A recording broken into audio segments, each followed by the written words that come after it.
Relatives of late comedian Louie Anderson said he was a victim of elder abuse prior to his death at 68 on January 21st. Anderson's sister Lisa Anderson said in court docs reviewed by The Blast that the comedian was preyed upon by his agent Ahmos Hassan and his manager Abraham Geisness, leading to changes being made in the distribution of his assets in his trust. Lisa Anderson requested a judge overturn a change in the trust that altered the payouts of his estate and royalties to family and friends, the outlet reported. Copyright provided by Daily Mail details. Relatives of late comedian Louie Anderson said he was a victim of elder abuse prior to his death at 68 on January 21st. He was pictured at the 2018 Emmy Awards in LA. Louie Anderson had dealt with multiple health issues in his later years, including obesity that led to a heart attack and bypass surgery, Lisa told the court. The comedian in 2013 received a diagnosis of lymphoma and in 2020 dealt with prostate cancer. The comedian's health deteriorated drastically and he was unable to care for himself or walk, at which time a number of relatives offered to stay with him amid the troubled time, Lisa told the court. In the comic's final days this past January, Lisa said she received a phone call from a friend who told her Louie said he didn't want her to come out here and that he would contact her when he wanted her to come out.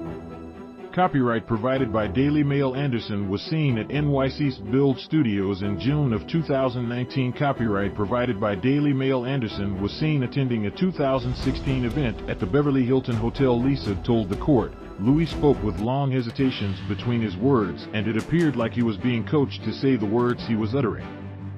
This was strange because earlier, Louie had wanted Lisa to come out and lie next to him on a new bed he wanted to purchase. Throughout his life, Louie and I had a special, loving bond and called each other every day, sometimes twice a day.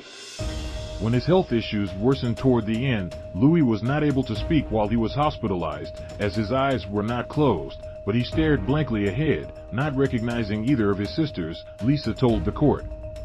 Lisa told the court that a First Amendment was made to Anderson's trust on January 12, 4 days before he died, while she said he had been forced into making while on his deathbed. Copyright provided by Daily Mail. Anderson was seen in a selfie with fellow comics Bob Saget and Gilbert Gottfried. All three died within a 3-month span earlier this year. Copyright provided by Daily Mail. The Comedy Store in LA posted a memorial to the late comic after his death in January. The amendment significantly reduced the gifts earmarked to his siblings from the previous draft, Lisa told the court, adding that in one instance, Abraham and Ahmos led a group of people into Anderson's hospital requesting she leave the room. After a while, Lisa said she overheard voices yelling and shouting at Louie, telling him to sign some documents immediately. The signature was a scribble, as Anderson was unable to hold a pen in his hand and write at the time, Lisa told the court. In the late filing, an accounting of Anderson's financial portfolio was attached, indicating that he makes around $120,000 annually minus commissions. The initial trust deemed Geisness, described as his friend and lover, a trustee of the estate, according to the outlet, and also awarded property to Abraham's ex-wife Christine E. Geisness.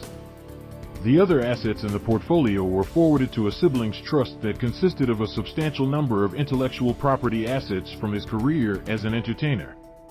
In the updated version, according to the outlet, Anderson's siblings were no longer named as sole beneficiaries while Abraham and Ahmos were each given 30%.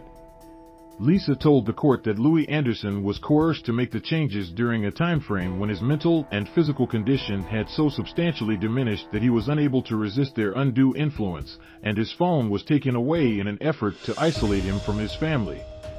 Anderson's publicist said that he died in a Las Vegas hospital as a result of complications from his cancer battle.